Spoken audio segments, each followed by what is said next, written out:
In WCW, you hung around with Alex Wright, DDP, Buff Bagwell, all those guys. Now you're going to be with your wife. Yeah. Did you realize kind of straight away the camaraderie might not be as easy because I'm with my wife? Like, how did you approach that when you came to WWF? You know, Kenny, that's a great question because I never really thought about it because until you're in that position, in other words, you just think that you're going to get along with everybody. Like at WCW, man, and we were cutting up in the locker room all the time. You know, we were having so much fun. You know, we would travel with the boys, and I remember being in the car with Kevin Nash, DDP, driving 150 miles the wrong way, and then missing the show, and but having the best time with the camaraderie of the guys. And now I'm in WWF, and I'm just with my wife. And I started feeling animosity and didn't really make friends there. And it's the worst feeling because I'm the friendliest guy. I love people. I mean, and it's like when I was there, I just noticed that. And of course, some people, some of the ladies were jealous of Rena getting this big push. And, and eventually they gave me a push to win the Intercontinental title. I beat Owen Hart, Stone Cold Steve Austin, Ron Simmons was Farouk back then. And so it was like there was just a lot of animosity, but more so from getting the guaranteed contract. I never realized how much it pissed off other wrestlers that I was making this big money and they were getting paid based on the house shows that we were at. And we weren't always doing that well at that time. We were in front of some small audiences. And so a lot of guys weren't getting paid very much. It's interesting that, because there's this whole thing about, you getting that first guaranteed contract and the animosity. But like 2 months later, Brian Pillman comes in and he gets a guaranteed contract. Yeah. But there doesn't seem to be the heat on him for getting that. Why do you think the heat just all came to you and not to other people? Brian was much more political than I was. I'll be honest. He just knew how to, weave his way in and stuff. But I think it was harder on me because I had my wife with me. And I think that pissed off a lot of people because, when you're on the road as much as we were, you miss your families. And here I am. I'm with my family. I'm with my wife, and we're traveling together, working out together. I'm not having that camaraderie with the guys. So then when I started wrestling guys, I noticed that guys didn't seem to want to really talk over matches with me beforehand, where I'd love to say, hey, let's do this, or let's try this, or, what would you like to do? And it was like, whatever, just call in the ring. I was like, we know, I'm not that good where I could just call in the ring. I'm not like Ric Flair or something, you know what I mean? So that was really difficult. And then guys wouldn't really sell for me well, or, one of the finishers I had was a TKO where I picked guys up on my shoulders, and you could pick up anybody you want if they let you. If someone dead weights you, I don't care if you're 170 pounds, I won't be able to pick you up. If you just like squat down and you won't let me pick you up, I can't do it, And it happened, and I was just devastated because it made me look so weak. And throwing a guy off the ropes and reverse it, and you go to tackle him, and he falls like a tree instead of snaps down, and then you hit the ropes and he's just still falling. It's so embarrassing. I always liked fast matches, like working with guys like Stone Cold Steve Austin or Eddie Guerrero or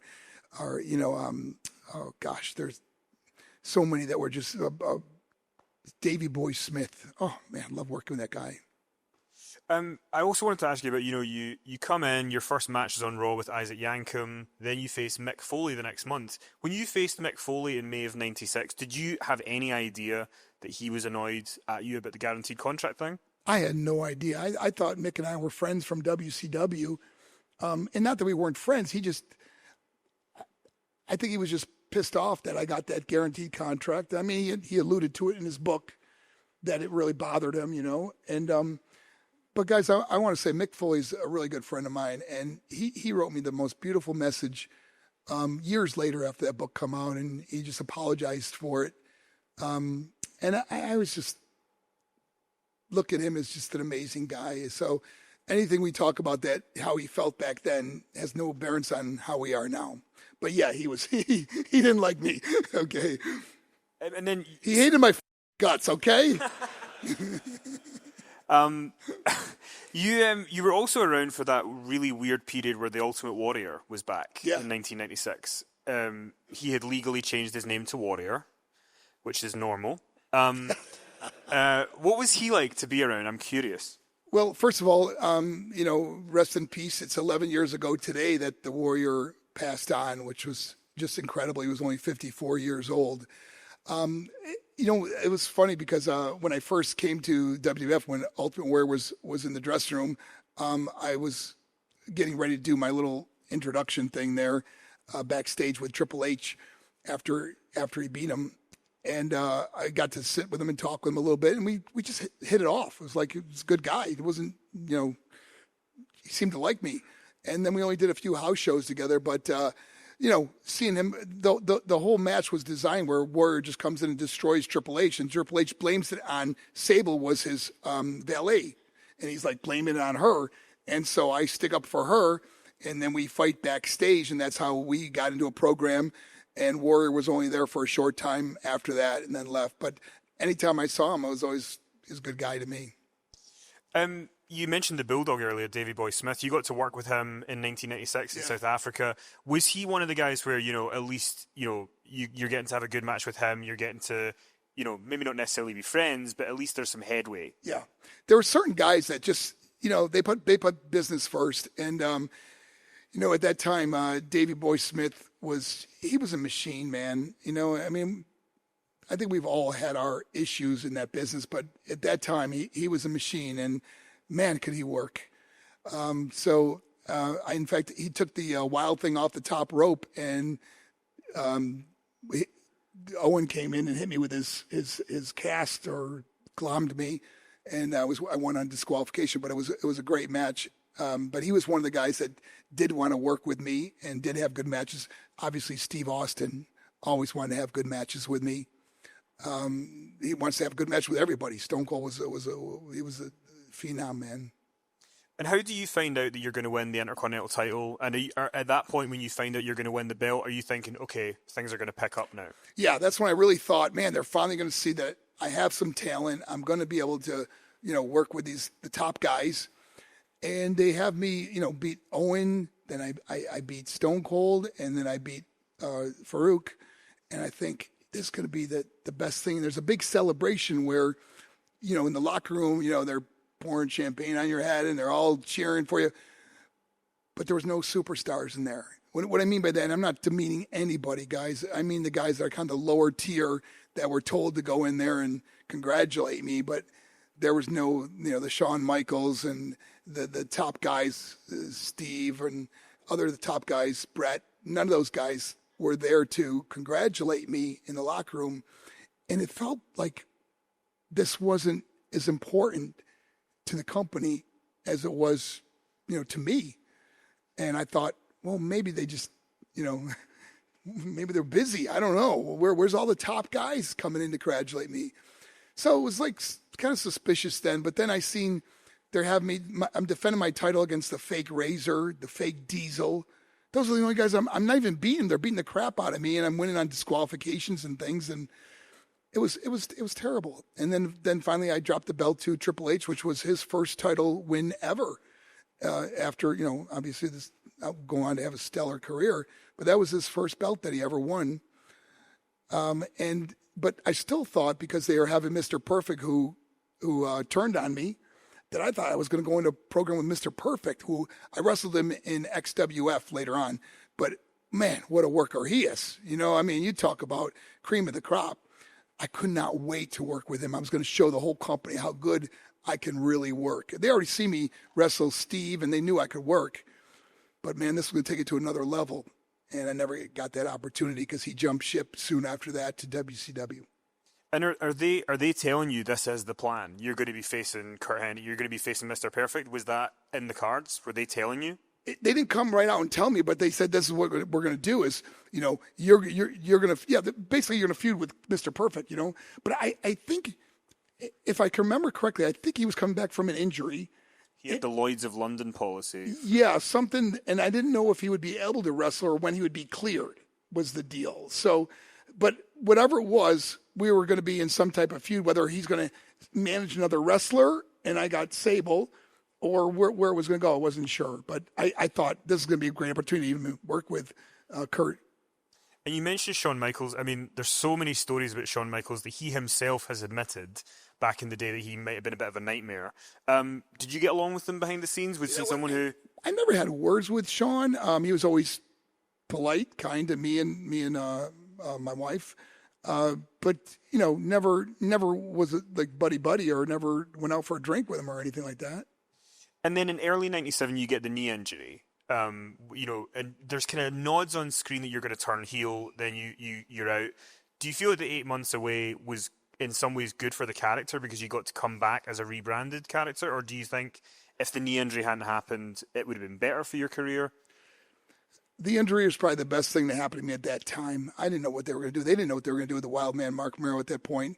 And then I blow out my knee. I'm out for 8 months, sitting home with a guaranteed contract, pissing off every wrestler. And then they're sending my wife out there on Monday Night Raws to model shirts like Stone Cold Steve Austin 316 shirt or something. She'd be walking out there, and I'm sitting home, and then we started, getting phone calls on changing the character, and we came up with this marvelous Marc Mero. I mean, I should love marvelous Marvin Hagler, the boxer, and they came up with the character marvelous Marc Mero, and going back to the boxing gimmick, and belittle Sable and slowly build that. And I thought that was the greatest idea. We both did, because the more I could put her over, the better it's going to be for her. I'm getting paid the same every week, no matter what. So let me build her career up. And I thought, and it worked. I mean, it worked amazing. I mean, her merchandise was like second to only Stone Cold Steve Austin at the time, which is crazy. And you're out from like March to October. So during that time, how's the rehab? How's the relationship with Vince McMahon? Is he checking in with you at points? Vince had us doing some promos at our home, me and Sable, to see what the heel turn is kind of looking like. And it's, and he would give us advice on it or thoughts on it. And but it was never like, we're really going to push you or this or that. It didn't ever feel like that. But they were excited about getting Sable over and me being the fall guy. And Vince wanted to change your hair, I believe. Oh, boy, yeah. Change it? You mean make it disappear? Yeah, that was crazy. He calls me up, and he says, we want to change the character. He goes, can you shave your head? Now, the only shaved head we had was Stone Cold Steve Austin. And I know when I came back, it irked him, because all of a sudden they told me, grow your hair back. So it was ridiculous. I had to shave my head bald. I come back. She undoes I have my robe on with a hood, and she pulls it off, and I'm bald. And next thing you know, I come back, they go, hey, they want you to grow your hair back. I'm like, I don't know if it's a rib or what, So then I had to grow my hair back, and it was a tough time, guys. I mean, they did, once you come back, they bring in Butterbean to do the match In Your House, Degeneration X. So when they brought in Butterbean, what was that experience like, getting to work with him, bringing in kind of your boxing past? Butterbean was great, man. He's a good guy. He's a fun guy. And the Tough Man contest with Butterbean was this boxer match, 4-round boxing match. And the finish of the match, guys, was that I hit him over the head with my stool from the corner, and it's gimmicked to shatter into a million pieces. But there was two stools. There was a stool that you sit on and a stool that's gimmicked, and they're both under the ring. So when the bell rings, they pull the stool out and you sit on it, next round, and you do the same thing. Well, the round came to where I hit him over the head with the stool, and I said, hand me the stool. And when the trainer handed me the stool, he gave me the wrong stool. I had been so hard on the head, man, and it didn't break. So if you watch the pay-per-view, I had to hit him again, and just the top came off. That's how hard I had to hit him.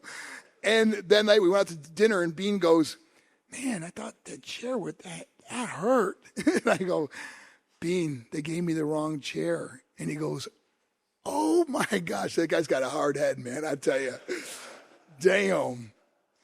Because in the book you talk about there was maybe an idea of bringing him back for WrestleMania 14, then there was another idea maybe to bring him back the following SummerSlam for the mixed tag. Do you think if they had brought Butterbean back, that would have been good for you? Would it have made a difference, do you think? If they'd brought him back to do more stuff with you after that first pay-per-view? I don't think so. I don't those gimmick matches, I don't think people really are so into those, But there was talk about me actually, because of the, before the Brawl for All, we talked about having a real boxing match, me and Bean, And, but that Vince, didn't really like he kind of liked it, then he didn't want to like it. So, right after the match, we talked about having a real fight, bringing it to a real fight like they did for Brawl for All. But that never happened.